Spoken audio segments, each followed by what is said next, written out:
একটি কালো মার্সিডিজ গাড়ি শা করে ছুটে চলছে অভিমুখে। গ্রামের রাস্তা পেরিয়ে পাকা সড়কে উঠেছে গাড়িখানা। ড্রাইভারের পাশে বসে আছে সাজ্জাদ রেজা। আর পেছনে রয়েছে বিন্দু, রুহি, মীরা আর সাজেদা বেগম। সাজেদা বেগমের কোলে গুটি গুটি মেরে ঘুমিয়ে আছে সারফারাজ। বিন্দু জানালা দিয়ে বাইরে তাকিয়ে আছে। বিষণ্ণতা তার মুখানে। সুন্দরীর জন্য মনটা খারাপ লাগছে। আসার সময় সে কি কান্না মেয়েটির। মনে হয়েছে রুমকির নয়, তার কন্যাদান হচ্ছে। তারও মনটা বড্ড খারাপ। অনেক দিন একসাথে খেয়েছে, ঘুমিয়েছে, সারাদিন থেকেছে। কেমন যেন একটা মায়া জন্মে গেছে মেয়েটির প্রতি। বিন্দু আসার সময় অনেক আদর করেছে মেয়েটিকে। ফোন নাম্বার এনেছে, বলছে সময় পেলেই ফোনে কথা হবে। 1000 টাকা দিয়ে এসেছে। মেয়েটি রাখতেই চায়নি, বিন্দু জোর করে দিয়ে এসেছে। বলেছে স্কুলে যাবার পথে খেতে। যেহেতু মারিদের ও রুমকির শ্বশুরের পরিবার ঢাকাতে থাকে, তাই বিয়ে গ্রামে হয়েও রিসেপশন ঢাকায় করবেন। তাই বিয়ের পর দিনই ছুটে ঢাকার উদ্দেশ্যে। আসার সময় যতটা অস্বস্তি নিয়ে এসেছে, ফেরার পথটা যতটাই স্বস্তি ও প্রশান্তি অনুভব করছে বিন্দু। করবে নাই বা কেন? এখানে অন্য নামক বর্বরটা নেই তো? বর্বর? অহহ, দারুণ মিলছে তো। বর্বর নামের সাথে লোকটির চরিত্রের বড্ড মিল আছে। আসার সময় দেখা হয়নি, হয়তো আগেই চলে গেছে। তার সাথে না দেখা হলেই মঙ্গলের। মঙ্গল গ্রহের এলিয়েন একটা। বিন্দুর হাজারো চিন্তাধারার মধ্যে মীরা রুহিকে ডিঙিয়ে হাত বাড়িয়ে দিল মেয়েটির কাঁধে। বিন্দুর দিকে একটু ঝুঁকে বলল, মন খারাপ লাগছে। বিন্দু শান্ত চোখে চাইল মায়ের পানে, মৃদু গলায় সুথাল, হুম। মন খারাপ করো না। দিন একসাথে থেকেছ, তাই মায়া জন্মে গেছে। কিছুদিন ঢাকায় থাকলে আবার সব ঠিক হয়ে যাবে। বিন্দু কিছু বলল না, নীরবে মাথা এলিয়ে দিল রুহির কাঁধে। দিন একসাথে থেকেছ, তাই মায়া জন্মে গেছে। মীরার এই কথাখানা মনে মনে বারংবার আওড়ালো। নিজেকেই নিজের প্রশ্ন করল, দিননেই যদি মানুষের প্রতি মানুষের মায়া জন্মে যায়, তবে তার মায়ের কেন জন্মালো না? 7 বছরেরও তার জন্য একটুখানি মায়া জন্মেনি। কিভাবে তাকে ছেড়ে চলে গেল? বিন্দু আজও জানে না তার বাবা মায়ের মধ্যে ঠিক কি হয়েছিল। কি এমন হয়েছিল যে একই দিনে বাবা মরে গেল, আর মাও তাকে ছেড়ে চলে গেল? এসব প্রশ্ন আগে তাকে তাড়া করত, দাদির কাছে জানতে চাইত। তবে দাদি মন খুলে কিছুই বলতো না। এখন আর জানতে চায় না মেয়েটি। কারণ তার কাছে তার মাই অপরাধী। নয়তো বাবা মরে যাবার সাথে সাথেই তাকে ফেলে চলে যেতে পারত না। গোপনে দীর্ঘশ্বাস ফেলল মেয়েটি। কিচ্ছু ভাবতে চায় না সে। খোলা জানালা গলিয়ে আসছে শীতল বৈরী হাওয়া। বিন্দু চোখ বন্ধ করে দিল। যেন অনুভব করতে চাইল বাতাসের ফিসফিসানির শব্দধ্বনি। এই বিন্দু ওঠো, বিন্দু, এই বিন্দু। বিন্দুর কাঁধ ঝাঁকিয়ে ডাকল ঝুমা। বিন্দু টিপ টিপ করে আধ বোঝা করে চোখ মেলে তাকালো। চোখে এখনো ঘুমের রেশ। মেয়েটি ডুলুডুলু চোখে তাকিয়ে নিভু নিভু কণ্ঠে বলল, ডাকছ কেন আপা? ঝুমা বিছানা গুছাতে গুছাতে বলল, আমাদের যে আজ রুমকির শ্বশুর বাড়িতে যাওয়ার কথা ভুলে গেলে। সময় যে হয়েছে খেয়াল আছে? ঝটপট উঠে ফ্রেশ হও। কটা বাজে জানো? বিন্দু হাই তুলে উঠে বসে হামি দিয়ে জিজ্ঞেস করে, কয়টা বাজে আপা? 9টা। বিন্দু বড় বড় চক্ষুযুগল করে চাইল ঘড়ির দিকে। ঘড়ির কাঁটা টিক টিক জানান দিচ্ছে তার বহমান স্রোত। ঘড়ির কাঁটা 9টা পেরিয়ে যাবার পায়তারা করছে। বিন্দু অবাক হলো, এত বেলা করে তো সে কখনোই ঘুমায় না। কালকে ঢাকা পৌঁছতে পৌঁছতে বেশ রাত হয়েছিল। তার উপর আবার সারারাত মুষলধারে বৃষ্টির দরুন বিন্দাস ঝাঁকা নাকা একখানা ঘুম দিয়েছে। বিন্দু বিছানা ছেড়ে উঠে দাঁড়ালো। ওয়াশরুমের দিকে অগ্রসর হতে হতে বলে উঠল, রুহি কোথায় আপা? নিচে গেছে, তুমিও তাড়াতাড়ি আসো। খাবার টেবিলে বসে মেয়েদের জন্য অপেক্ষা করছে সাজ্জাদ রেজা। কাজের তাড়া নেই, তাই একটু দেরিতেই উঠেছে ঘুম ছেড়ে। রুহি এসে সাজ্জাদ রেজার পাশে বসতে বসতে বলল, গুড মর্নিং পাপা। গুড মর্নিং মামনি। বোন উঠেনি? সাজ্জাদ রেজার প্রশ্নের জবাবে রুহি বলল, উঠছে, আসতেছে। মিনিট গড়াতেই বিন্দু আসলো। বিন্দুকে দেখে সাজ্জাদ রেজা স্নেহ গলায় শুধালেন, গুড মর্নিং আম্মু। বিন্দু চেয়ার টেনে বসে বলে, শুভ সকাল। শরীর ভালো আপনার? আলহামদুলিল্লাহ। তা কেমন কাটলো আপনাদের গ্রামে? সাজ্জাদ রেজার কথায় বিন্দু হেসে বলল, দারুণ। মীরা খাবার নিয়ে এসেছে। সাজ্জাদ রেজার পাতের রুটি দিতে নিলে তিনি বাধা দিয়ে বললেন, ভাত নাই মীরা? মীরা অবাক হয়ে বলে, আছে তো। তুমি ভাত দিয়ে কি করবে? ভাত দাও তো। আজকে কটা ভাত খাই। অনেক দিন হলো সকালে ভাত খাইনি। মীরা স্বামীর কথা মতো মুসুর ডাল, আলু ভর্তা, করলা ভাজি দিয়ে ভাত দিল। ভদ্রলোক সকালে ভাত খাবার সময় পায়ে কই। বিন্দুকে প্লেটে ভাত নিতে দেখে মীরা বলে, রুটি খাবে না? না, ভাত খাবো। বিন্দু প্রায় সময়েই সকালে গরম ভাত খায়। ভাত ডাল ভর্তা ভীষণ পছন্দের তার। সবাই ভাত খায়, আমাকেও ভাত দাও মীরামা। রুহির কথায় অবাক হলো মীরা, রুহি কখনো সকালে ভারী খাবার খায় না। ভদ্রমহিলা অবাক হয়ে বললেন, তুমি ভাত খাবে? গ্রামে গিয়ে তো প্রতিদিন সকালে ভাত খেয়েছি, আমাকে শুধু ডিম আর করলা ভাজি দিও। মীরা রুহিকে ভাত দিতে দিতে বলে, সবাই ভাত খেলে রুটি ভাজি অমলেট গুলো কে খাবে শুনি। সাজ্জাদ রেজা খাবার চিবোতে চিবোতে বলে, ও নিয়ে তুমি চিন্তা করো না তো, আজ বাসায় আছি না, তিন বাপ বেটি মিলে সব ফিনিশ করে দিবনে। খাবার টেবিলে সবাই থাকলেও একজন মিসিং। রুহি খেতে খেতেই বলে উঠল, ভাইয়া এখনো উঠেনি। তোমার ভাইয়া বাসায় থাকলে না উঠবে? মীরার কথায় হৃদয়ের কুৎকিত হলো মেয়েটির, জানতে চেয়ে সুথাল। বাসায় নেই মানে কোথায় গেছে? তার ফ্ল্যাটে চলে গেছে, কাল গ্রাম থেকে এসে সেখানেই উঠেছে। রুহি মন খারাপ করলেও অবাক হলো না মতেও। অর্ণব ছুটির বেশিরভাগ সময়েই তার ফ্ল্যাটে থাকে। রুহি ভেবে পায় না তার ভাই একা একা অত বড় একটা ফ্ল্যাটে কি মজায় থাকে। অর্ণব চলে গেছে শুনে বড্ড খুশি হলো বিন্দু। যাক, কিছু দিন একটু শান্তিতে থাকতে পারবে। রাত দিন কারো হনুমান মুখ চেহারাটা আর কষ্ট করে দেখতে হবে না। তাছাড়া হেনা খান আর মিথিলাও গিয়েছে তাদের বাড়িতে। হেনা খানের শাশুড়ি অসুস্থ, গতকাল রাতেই সেখানে গিয়েছে। বলতে গেলে সব জঞ্জাল থেকে দূষণমুক্ত বাড়িটা। সাজ্জাদ রেজার খাওয়া শেষ। তিনি মেয়েদের উদ্দেশ্য বললেন, অনেক ছুটি কাটিয়েছেন, কাল থেকে ক্লাস মিস দেয়া যাবে না। সকাল থেকে কোচিং যাবেন। সারারাত বৃষ্টির পর চকচকে সূর্যরশ্মির ছড়িয়ে পড়েছে ধরিত্রী। রুমকির শ্বশুর বাড়িতেই আয়োজন করেছে বউ ভাতের অনুষ্ঠান। Hi miss. বিন্দুর সাথে দাঁড়িয়ে কথা বলছিল রুহি। অপরিচিত পুরুষের কণ্ঠস্বর শুনে হকচকিয়ে পেছনে তাকালো মেয়েটি। ছিমছাম গড়নের একটি ছেলে। রুহি চেনার চেষ্টা করেও ব্যর্থ হলো, চেনা চেনা লাগছে কিন্তু কোথায় দেখেছে ঠিক খেয়ালে বাঁধতে পারছে না। ছেলেটি পুনরায় বলে ওঠে, আপনি আমাকে চিনতে পারছেন না বিআইন? হৃদয়ে কুঁচকে এলো মেয়েটির, একে তার বাধ্যতামূলক চেনার কথা ছিল নাকি?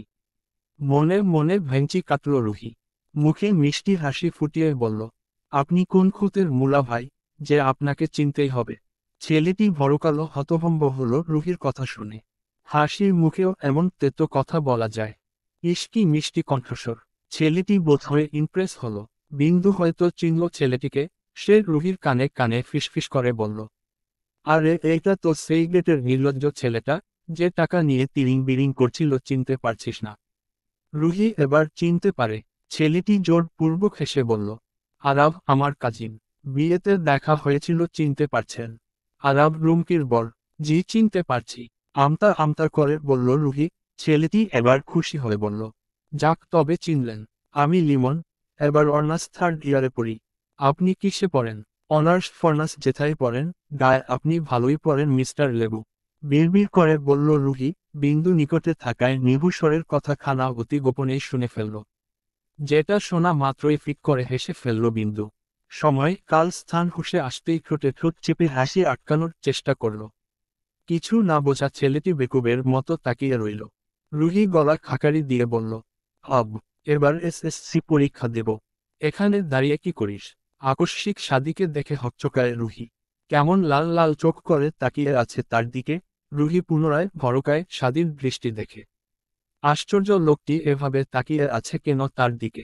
মেয়েটি বোকা বোকা হেসে বলে ওঠে, আসসালামু আলাইকুম বড় ভাই, কেমন আছেন? ভালো আছেন? সাদির থেকে কোনো রেসপন্স পাওয়া গেল না। চোখ মুখ শক্ত করে তাকিয়ে আছে মেয়েটির দিকে, যেটা দেখে এলোমেলো দৃষ্টি ফেলে রুহি। সাদির দৃষ্টি দেখে মনে হচ্ছে বেশ রেগে আছে। কাহিনী কি বুঝল না মেয়েটি? দূর থেকে বৃষ্টি আর হেদিকে আসতে দেখে সুযোগ খানা লুফে বিন্দুর হাত ধরে কেটে পড়ল রুহি। বৃষ্টি মেহেদি ওদের পরিবারের সবাই এসেছে। বৃষ্টি মেহেদি বাবা মায়ের সাথে ওদের পরিচয় করিয়ে দিল। ভদ্রতার খাতিরে বিন্দু রিনিনে গলার সালাম ঠুকল। আসসালামু আলাইকুম, ভালো আছেন আপনারা? মাহবুব আলম সালামের জবাব দিয়ে বললেন, ওয়ালাইকুমুস সালাম। এই আল্লাহ পাক রেখেছে আলহামদুলিল্লাহ। তোমার বাবার নাম কি, মা করেন কি তিনি? ভদ্রলোকের কথা শুনে বিন্দুর মুখটা চুপসে গেল। তার বাবার নাম বললে তো চিনবেই না, উল্টো প্রশ্নের মুখে পড়বে। সাজ্জাদ রেজার নাম বলা কি উচিত হবে? মেহেদি রুহি ওরা হয়তো বুঝল বিন্দুর মনের ভাব। মেহেদি বলতে চাইল কিছু, তবে তার আগেই কেউ বলে উঠল, ওর বাবার নাম শেখ সাজ্জাদ রেজা। পেশা আপনার থেকে ভালো আর কে জানে মাহবুব সাহেব। সাজ্জাদ রেজার কথাখানা শুনে সুখের দোল খেল বিন্দুর হৃদয়ের জুড়ে। সবসময় এর মতো তার কর্মে মেয়েটি মুগ্ধ হল। সাজ্জাদ রেজাকে দেখেই সালাম দিল মাহমুদ আলম। আসসালামু আলাইকুম স্যার। এরা আপনার মেয়ে স্যার। সরি স্যার, পরিচিত হবার জন্যই জিজ্ঞেস করা। ইস ওকে, ফর্মালিটির প্রয়োজন নেই। এই মুহূর্তে আমরা দুজনে এক। এই দুটো আমার মেয়ে নয়, আমার কলিজা। তারপর তিনি মেয়েদের বললেন, মা ডাকছে মামনি, তাড়াতাড়ি এসো। চলুন মাহবুব সাহেব, ভেতরে যাই। তারা ভেতরে গেলেও ওরা চারজন থেকে গেল। মেহেদির চক্ষু কলা পাতা কালারের থ্রিপিস পরহিত বিন্দুতে। ওড়নাটি একপাশে আড়াআড়ি করে মেলে রেখে হিজাব করেছে। ছিমছাম সাজগোজ, যা মেয়েটিকে অতুলনীয় করে তুলছে। আচ্ছা, মেয়েটি কি এতটাই সুন্দর, নাকি শুধু তার চোখে এত ভালো লাগছে? কেই যে তাকে দেখে মুগ্ধ নয়নে তাকিয়ে আছে সেদিকে খেয়াল নেই মেয়েটির। তার ডাগর ডাগর আঁখি পল্লব মেইন গেট পেরিয়ে আসা অন্যর দিকে। সুঠাম দেহে হোয়াইট শার্টের উপর চাপানো মেরুন রঙের স্যুট, পায়ে লেদারের শুজ। এক হাত পকেট পুরে অন্য হাত ফোন চাপিয়ে কানে। টান টান বুকখানা ফুলে ফেপে রয়েছে। ফোনে কথা বলতে বলতেই গম্ভীর পদচরণে এগিয়ে আসছে বাড়ির সম্মুখে। বিন্দু পলকহীন চোখে তাকিয়ে রইল অন্যর দিকে। মানতেই হবে হনুমান মুখ লোকটি নিঃসন্দেহে সুদর্শন পুরুষ। তার হাঁটা চলা কথাবার্তা বলার ভঙ্গি একেবারেই কেয়াবাত। আর শালার অ্যাটিটিউডের মাইরে বাপ। অন্য নির্লিপ্ততা ভঙ্গিতে কথা বলতে বলতে হেঁটে ওদের ওভারটেক করে চলে গেল। বিন্দুর হৃদয় কুৎকিত হল।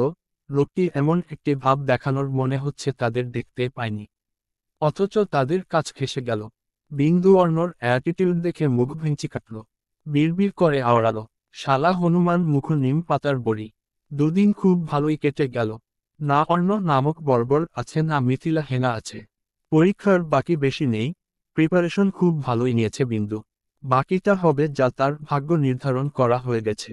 বিন্দু ভাগ্য বিশ্বাসী। ঘড়ির কাঁটায় কেবল দুপুর গড়িয়ে বিকেল।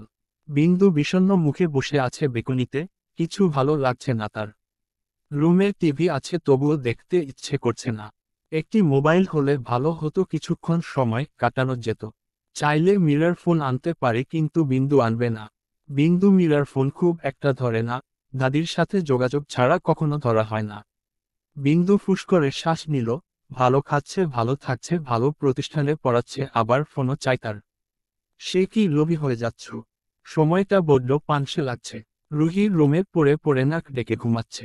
রুহির বই পড়ার পছন্দ নয়, দরুন রুমে কোনো গল্প বা উপন্যাসের বই নেই। বিন্দু মুখে নখ কাটে কি করবে ভেবে পাচ্ছে না। সময়টা কাটানো দরকার। নিচ তলায় চুমার রুমের কাছে দুবার চক্কর দিয়ে এসেছে, সেটাও মনে হচ্ছে দরজা আটকে পড়ে পড়ে ঘুমাচ্ছে। ওদের মতো সেও একটু ঘুমাতে পারে না, অথচ তার চোখে ঘুমের রেশমায় নেই। হঠাৎ কি যেন মনে পড়তেই তড়াক করে উঠে দাঁড়ালো মেয়েটি। ধীর পায়ে এগিয়ে যেতে লাগলো সিংহের গুহায়। বিন্দুর পদচারণ গিয়ে থামল অর্ণর দরজার সামনে। দুদিন ধরে অর্ণ আর বাসায় আসেনি। না, আর তাদের দেখা হয়েছে। অর্ণ যেহেতু বাসায় নেই, তার বইগুলো তো নেয়াই যায়, তাই না? এত বইয়ের মধ্যে একটি বই নিলে কি আর লোকটি বুঝতে পারবে? মনে মনে বড্ড ভয় পাচ্ছে বিন্দু। পরক্ষণেই মনে হলো যাকে ভয় পাচ্ছে সেই তো নেই, তাহলে ভয়টা পাচ্ছে কাকে? মনে মনে দোয়া দুরুদ পড়ে বিন্দু আস্তে করে দরজাটা ঠেলে মাথা খানা ঢুকিয়ে উকি দিল ভেতরে। না, রুমের কোথাও কেউ নেই। লোকটি বোধহয় দরজা খুলেই চলে গেছে, যাক, তার জন্যই ভালো হলো। বিন্দু পিলপিল পায়ে ঢুকে পড়ল রুমে। সোজা এগিয়ে চলল বইয়ের তাকের কাছে। সেদিন তো দূর থেকে একপল দেখছিল, আজকে কাছে এসে এত বই দেখে বিস্মিত হয়ে তাকিয়ে রইল। কোনটি রেখে কোনটা পড়বে ঠিক বুঝে উঠতে পারছে না। অনেক দেখার পর একটি বই বের করে হাতে নিল। এখানে কি করছিস? পুরুষালী গম্ভীর কণ্ঠস্বর শুনেই চমকে উঠল বিন্দু। কম্পিত হলো দেখানা। আতঙ্কিত হয়ে হাত ফুসকে পড়ে গেল বইখানা। হতভম্ব বিন্দু পেছনে ফেরার সাহস পাচ্ছে না। এই মুহূর্তে অর্ণর উপস্থিতি সুনামির ন্যায় ভয়াবহ। বিন্দু জ্ঞান শূন্য হয়ে দাঁড়িয়ে রইল। কি বলবে, কি বলে এই বিপদ থেকে রক্ষা পাবে কিছুই মাথায় ঢুকছে না। আতঙ্কে মস্তিষ্ক সক্রিয় বন্ধ হয়ে আসছে। বিন্দু ঠোঁট নেড়ে বলতে চাইল কিছু, কিন্তু হায় আফসোস একটু শব্দ ও গলাদয় ভেত করে আসলো না। খাম্বার মতো দাঁড়িয়ে আছিস কেন? পারমিশন ছাড়া কারো রুমে প্রবেশ নিষেধ, এতটুকু ম্যানার্স শিখায়নি কেউ। অর্ণর রাশভারী গম্ভীর গলার স্বর শুনে পুনরায় চমকায় বিন্দু। ওই শান্ত স্বরে আছে কিছু একটা। ধীর গতিতে পিছন ঘুরল মেয়েটি, সাফাই গাইতে চাইল কিছু। ব ব বই এলিপসাস। কণ্ঠনালী চেপে গেল মেয়েটির, বিস্ফোরণ ঘটে নেত্রে। অর্ণর দিকে দৃষ্টি পড়তেই থমকালো সে। সুঠাম দেহের আবর্তনে শুধু একটা টাওয়াল জড়িয়ে, সেটাও নাভির নিচে, ফর্সা উন্মুক্ত দেহ। পেশিবহুল দেহের ফোনা তোলা পেশি কেমন ফুলে ফেপে আছে। সুঠাম বুকখানায় কালো লোমশ এলোপাথারি লেপ্টে রয়েছে। চকচকে শরীরের উপর বিন্দু বিন্দু জল কেমন জলজল করছে। অর্ণকে এমন রূপে দেখে শ্বাস নিতেও ভুলে গেল মেয়েটি। শিরদাঁড়া বেয়ে গড়িয়ে নামতে লাগলো এক চোট কলকলে স্রোত। স্পন্দন প্রক্রিয়া তড়িঘড়ি করে দ্রুত হলো আগের তুলনায়। এলোমেলো দৃষ্টি ফেলে সে ফাঁসফাঁস করে। মায়ে গোসল করে বেরিয়ে, তার মানে অর্ণ আগে থেকে রুমে ছিল। বোকা বিন্দু উপলব্ধি করতে পারেনি। এবার কি হবে?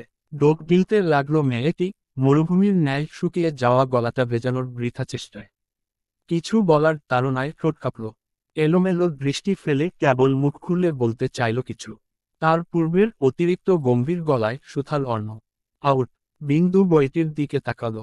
অবহেলায় পড়ে আছে ফ্লোরে। বিন্দু কম্পিত কণ্ঠে বলে, ভাইয়া, আসলে আমি। শেষ হলো না বিন্দুর বুলি। তার আগেই অর্ণ পুনরায় একই সুরে সুথাল। আউট। থামল অর্ণ, তীক্ষ্ণ দৃষ্টি মেয়েটির দিকে তাকিয়ে শান্ত অথচ গম্ভীর গলায় বলল, ফার্দার এই রুমে আসার দুঃসাহস দেখাবি না। I said get out. শান্ত অথচ ধারালো স্বর। বিন্দুর চোখ ভরে ওঠে অসুজলে। সে তো সামান্য একটা বই নিতে এসেছিল। লোকটি কি তাকে ভুল বুঝল? বিন্দু তখনও কম্পিত চিত্তে দাঁড়িয়ে অসহায় গলায় বলল, বিশ্বাস করুন ভাইয়া, আমি শুধু বই নিতেই এসেছিলাম। আমি থেমে গেল মেয়েটি, কথা স্টপ হতে বাধ্য হলো। বিন্দুর ভিতর দৃষ্টি পড়ে অর্ণর বাহাতে। হাতের তালু পুরোটাই শুভ্র ব্যান্ডেজে মোড়ানো। হাতের আঙ্গুলগুলো পোক্ত মুঠোয় চাপা। সেই মুঠোয় হতে চুয়ে চুয়ে পড়ছে রক্তকণিকা। নির্লিপ্ততা অর্ণ তবুও ঠাঁই দাঁড়িয়ে। ভাবভঙ্গি শান্ত, অথচ দৃষ্টিতে নেই শীতলতা। অর্ণর হাতে রক্ত দেখে আঁতকে উঠে বিন্দু, হিতাহিত বলে ছুটে গেল অর্ণর কাছে। আতঙ্কিত গলায় বলল, একই ভাইয়া আপনার হাতে রক্ত কোথা থেকে এলো? বলতে বলতেই অর্ণর হাতখানা ধরে ফেলল মেয়েটি।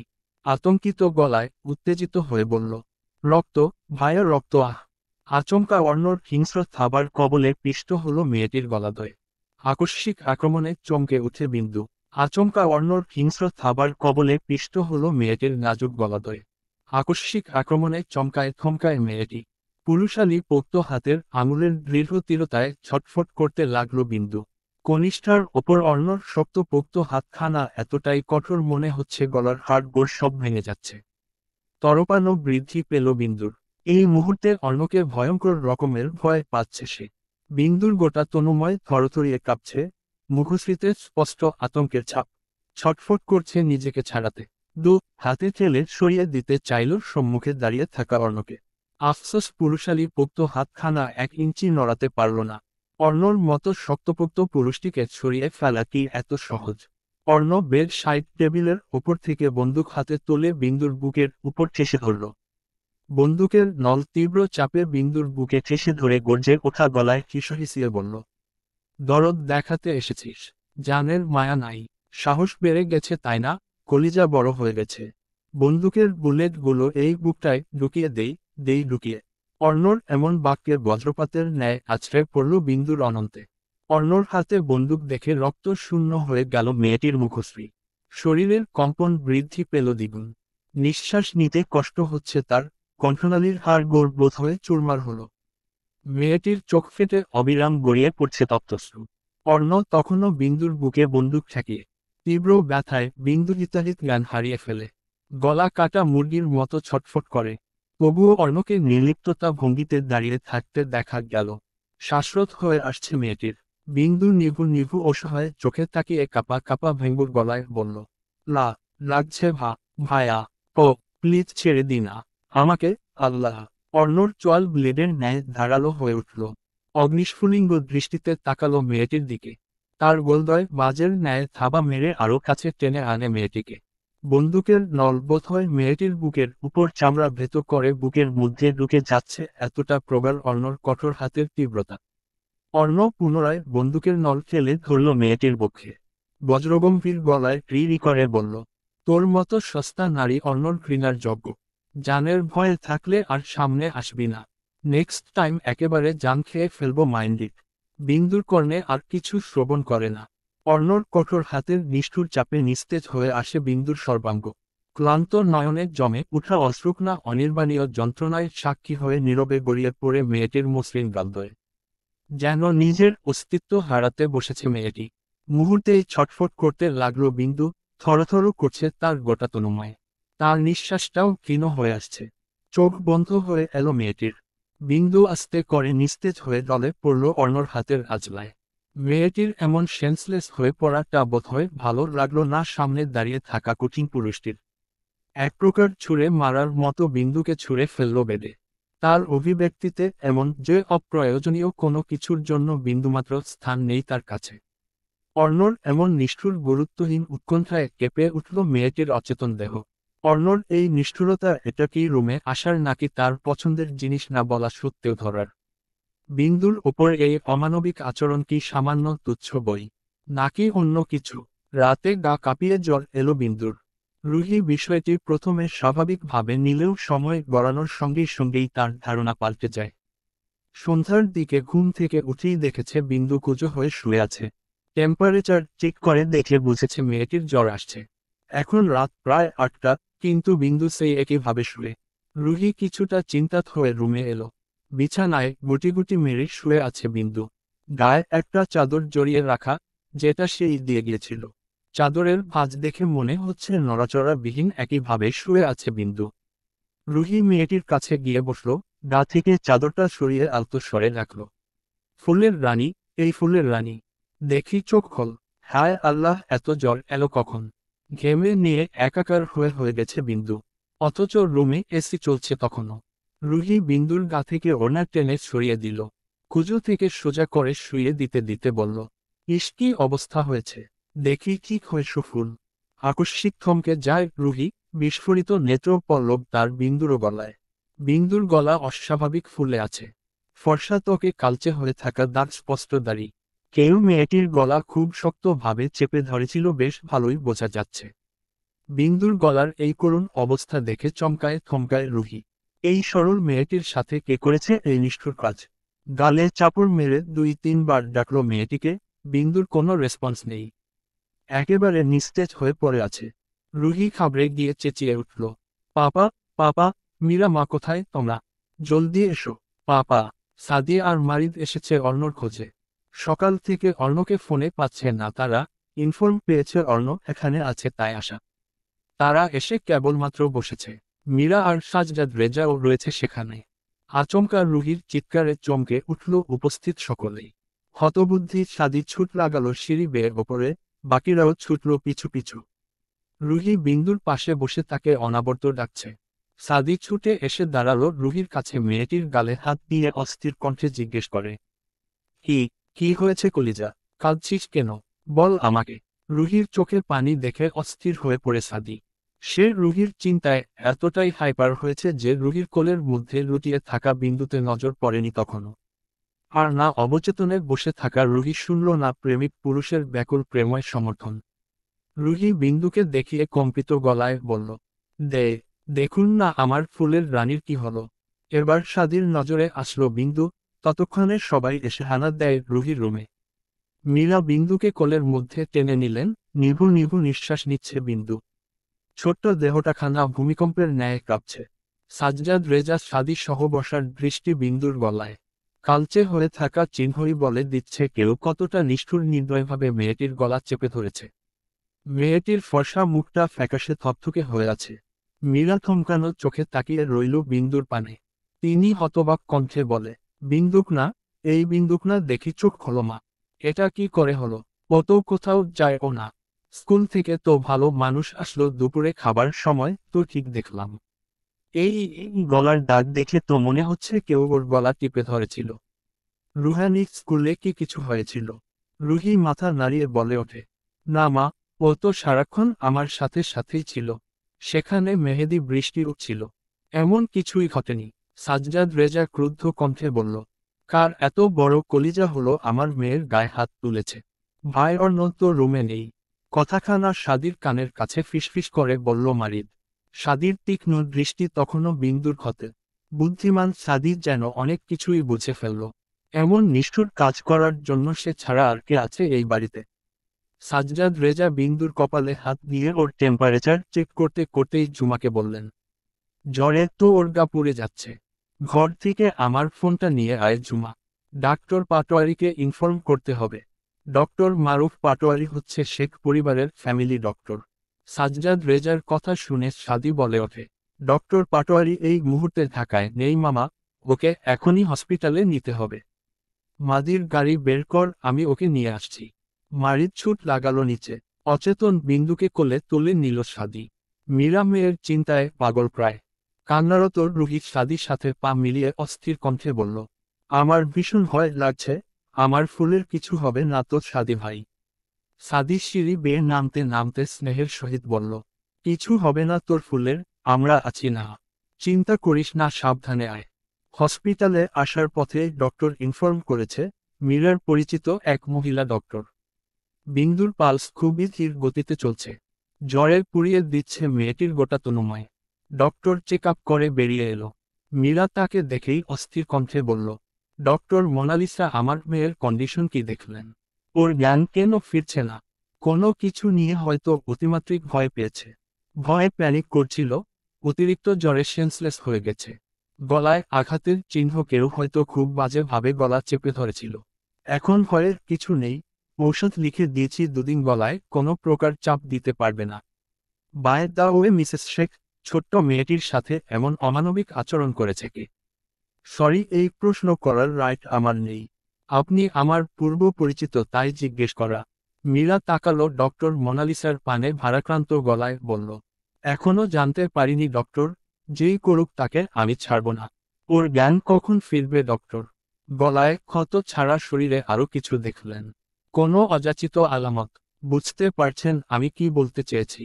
না, শুধু গলাতেই আঘাত পেয়েছে। আপনি যেটা ভাবছেন এমন কোনো আলামত আমি পাইনি। চিন্তিত হবার কিছু নেই, কিছুক্ষণের মধ্যেই জ্ঞান ফিরে আসবে। রোগীকে দুদিন একটু তরল খাবার খাওয়াবেন, কথা কম বলবে। আমার দেয়া ওষুধ খাওয়ান, ঠিক হয়ে যাবে ইনশাল্লাহ। আজকের রাতটা এখানে থাকুন, আসছি। সাদি, মারিদ, রুহি, সাজ্জাদ রেজা সবটাই শুনল পাশে দাঁড়িয়ে। বিন্দুর সুস্থ আছে শুনে মীরা স্বস্তির নিঃশ্বাস ছাড়ল। তিনি ভেবেছিলেন বিন্দুর সুযোগ নিয়ে কেউ ওর সর্বনাশ করতে চেয়েছিল, সেখানে থেকেই বোধহয় গলায় এই চিহ্ন। ডক্টরের কথায় ভদ্রমহিলার বুক থেকে যেন পাথর নেমে গেল। মেয়েদের নিয়ে তার আতঙ্কের শেষ নেই। তার নিষ্পাপ মেয়ের সাথে কে করল এমন নিষ্ঠুর কাজ? কেনই বা করল? থমথমে মুখে দাঁড়িয়ে থাকা সাজ্জাদ রেজা অবাক হল। তার মেয়ের সাথে এমন আচরণ কে করবে? কার এত বড় সাহস আছে? তাও আবার তার বাড়িতে। তার চোখে যেন আগুনের ঝিলিক। তিনি গমগমে গম্ভীর গলায় বলেন, সাদি, বাড়ির গেটের সামনে সিসিটিভির ফুটেজ চেক করে দেখো তো কে ঢুকেছে আমার বাড়িতে। কার এত কলিজা হলো আমার মেয়ের গায়ে হাত বাড়ানোর? বিন্দুর জ্ঞান ফিরল রাত 10টার দিকে। ফ্যানের ক্যাচ ক্যাচ শব্দে সরাসরি তার দৃষ্টি পড়ল মাথার উপরে সিলিংয়ে। শরীরটা কেমন অসাড় হয়ে আছে। চোখের সামনে ভেসে উঠল বিকেলের নিষ্ঠুর পাষণ্ড পুরুষের হিংস্রতা। বিন্দুর জ্ঞান ফিরলে নিজেকে অবহেলায় আবিষ্কার করল অর্ণর বেডে।